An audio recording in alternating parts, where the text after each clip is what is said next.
Une école, c'est un milieu de vie en soi. Il arrive qu'il s'y produise des événements qui nécessitent de faire appel au service de nos policiers.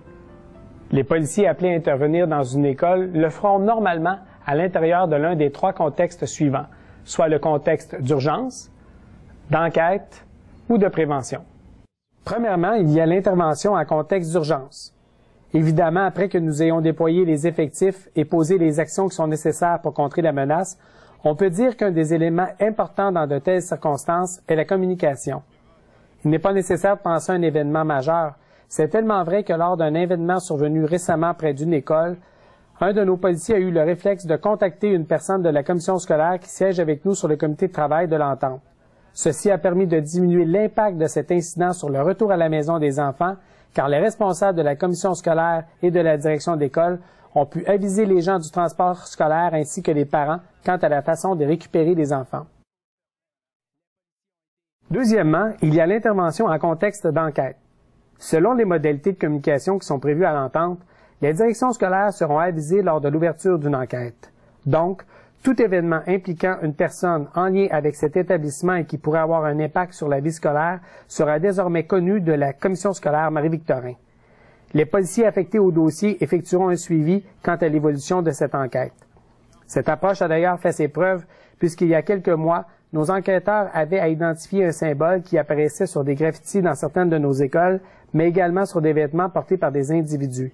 Eh bien, c'est une travailleuse sociale d'une école secondaire qui a éclairé notre section des enquêtes. Depuis cette collaboration, de nombreux échanges ont mené à l'avancement de plusieurs dossiers de ce genre. Troisièmement, il y a l'intervention en contexte de prévention. Comme le dit si bien le proverbe, « vaut mieux prévenir que guérir ». En d'autres mots, plus on sera efficace en contexte de prévention, moins nous aurons à intervenir en mode répression. Pour la commission scolaire Marie-Victorin et le service de police de l'agglomération de Longueuil, l'élaboration de l'entente arrivait au bon moment. Elle nous a permis de fixer les termes qui assurent l'implication des divers intervenants de nos deux milieux dans la planification, la réalisation et le suivi des initiatives qui visent à contrer l'intimidation et la violence en milieu scolaire. Si je devais résumer en un mot ce volet de l'entente, ce serait collaboration. Pour illustrer ceci, voici quelques activités qui sont réalisées en équipe par le personnel scolaire et les préventionnistes. Pour les enfants de la maternelle et de la première année, il y a Fred l'imprudent. Il s'agit d'une pièce de théâtre où Fred, âgé de 5 ans, n'a pas toujours des comportements sécuritaires. Les jeunes sont littéralement captivés du début à la fin. Ils assistent le policier afin de détecter les imprudences de Fred et lui proposer des comportements sécuritaires. Après la représentation, l'enseignant pourra utiliser les outils de renforcement qui sont rattachés à l'activité afin de réinvestir auprès de ses élèves les conseils transmis par le policier. La direction d'école peut également proposer des éléments à ajouter à l'animation de la pièce afin que les policiers reviennent sur des événements survenus à l'école ou aux abords de celle-ci afin de rassurer les enfants, ce qui est très apprécié d'ailleurs par les enseignants. Dans la cérémonie d'assermentation agent spécial SPAL, l'enseignant de deuxième année joue un rôle capital. Tout d'abord, c'est lui qui lira à ses élèves la première partie de la fabuleuse histoire de M. Paul. Il leur fera aussi pratiquer le serment d'agent spécial en préparation de la venue du policier.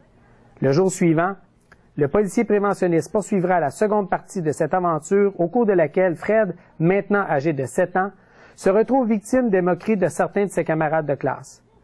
Tous les élèves feront le serment de lutter contre l'intimidation et porteront maintenant l'insigne d'agent spécial puisque désormais, ils connaissent eux aussi le code secret SPAL et pourront à l'école, comme dans leur quartier, assister leurs enseignants et nos policiers à lutter contre l'intimidation. Les enseignants pourront afficher bien en vue dans la classe une enseigne du code secret SPAL qui leur sera remise lors de la cérémonie. Les professeurs pourront s'y référer afin d'effectuer un retour sur les notions abordées au cours de l'activité et ce, tout au long de l'année scolaire. La prochaine activité illustre bien qu'il faille agir au moment propice dans le développement de l'enfant. Comme on le sait, 11 ans est l'âge de la coopération. Le policier utilise donc le tir à la corde afin d'amener les élèves de 6e année à découvrir un acteur trop souvent oublié, mais qui joue un rôle d'influence dans le phénomène de l'intimidation, le témoin. C'est aussi l'âge où le sentiment d'appartenance au groupe se développe. C'est pourquoi la force du groupe est utilisée comme levier afin d'agir face à l'intimidation et la violence. Une fois de plus, l'enseignant jouera un rôle important dans la réussite des apprentissages et des compétences de l'élève. Il les amène à réfléchir quant aux conséquences de l'intimidation et de la violence. Ce qui fait l'originalité de cette animation, c'est qu'elle illustre bien l'inégalité des rapports de force entre individus et cette perte d'estime de soi et d'identité que subit la victime.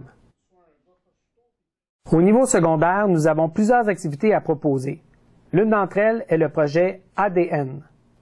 Le jeu questionnaire ADN, qui signifie « As-tu eu le droit ou non ?», traite des nouvelles responsabilités légales qui surviennent à l'âge de 12 ans.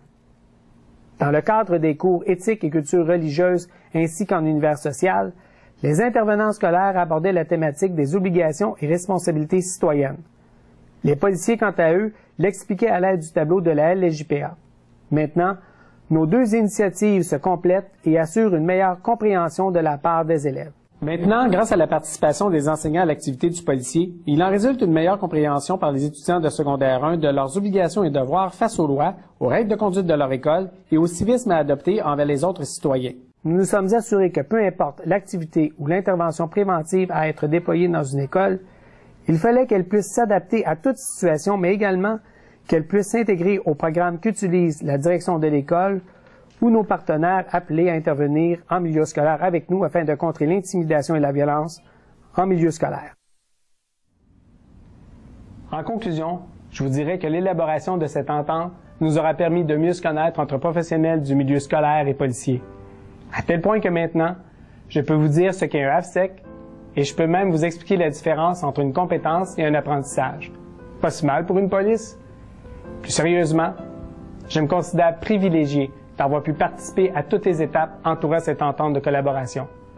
Je suis persuadé que nous disposons d'un outil efficace pour lutter contre l'intimidation et la violence afin que l'école soit un lieu sain et sécuritaire pour nos jeunes et surtout un lieu propice à leur réussite scolaire. Merci.